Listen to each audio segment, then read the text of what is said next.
be the reason your spouse is so happy and the reason why they can confidently speak well of you even in your absence. There's a popular saying that a person is lucky when their loved one thinks about them in their absence, and unlucky when they think about another person in their presence. How do you get to a point where someone admires you, speaks so highly of you, and respects you so much even when you are not in the picture or when you're not around? It takes a moment to like someone. It takes time to fall in love. A lot of people have actually seen people and loved people at first sight. They call it love, but I call it admiration. It takes you to admire someone for you to even think of having feelings for that person. Someone might take your fancy at first glance, maybe their height, the things they do, the way they projected themselves, their sense of dressing, sense of humor, their articulation or something. Something should make you admire someone. And when you admire a person, your sense or your feeling tends to be softer towards that person. Now, sustaining that admiration and it generating to feeling is the difficult part. When you like people for their looks, you're lusting.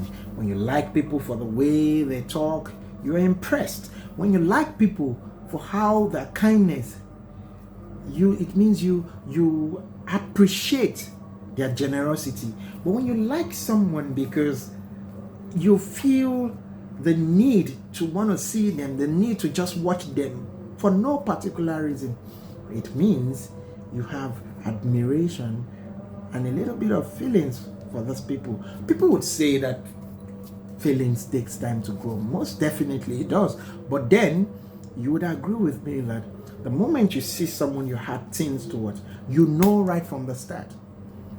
When you get into a gathering and you see someone approach you, within yourself, you know if it's going to be a yes, I like this person, I admire this person. If chance permits, I would love to date this person. It doesn't necessarily mean you're going to say yes at first instance. You might want to make them see how much they try to win your admiration or your love over. But in so doing, you don't have to prolong it so you don't lose a good fellow.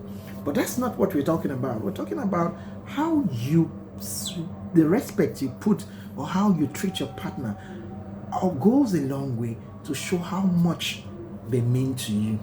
When you are this person that you are highly spoken of, it means you have a lot of integrity, a lot of respect. And they say respect is earned.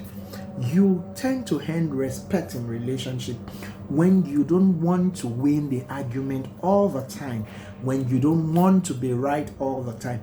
A lot of people are simply incorrigible. They can't be corrected.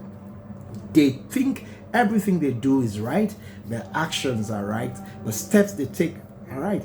And they find it very, very unpleasant when people tend to call out their mistake because they see it like being confrontational.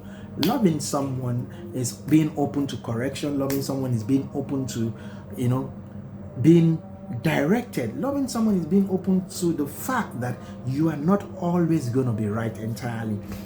In situations where you have a partner and you feel the need to address them over certain things, be open to correction.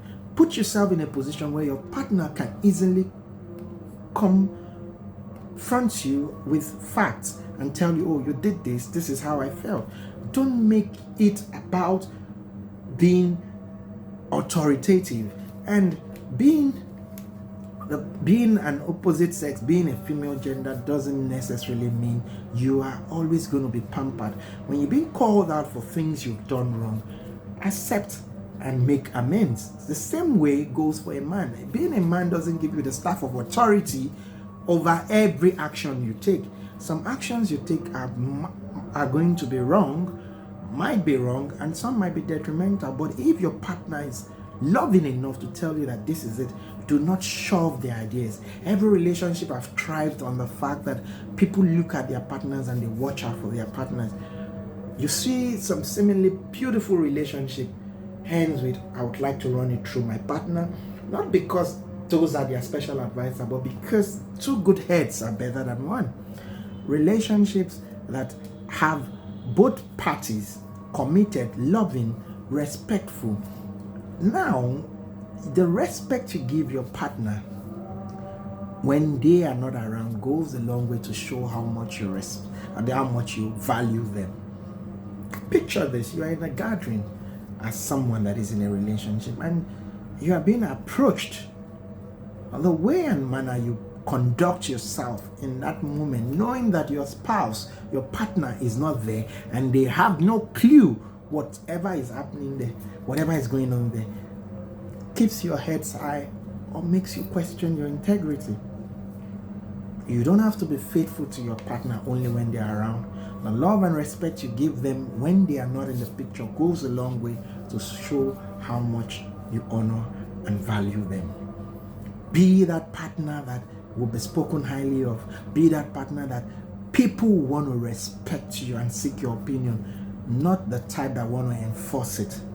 Sometimes raising our voices in relationship, we think it's a mantra of authority. We think it makes us bold. But do you know you can communicate the same message without raising your voice, and it will go deeper? Be that person that understands. Be that person that doesn't want to be right all the time. Be that person that wants to call out bullshit for what it is. Loving is easy. Sustaining the love is what matters.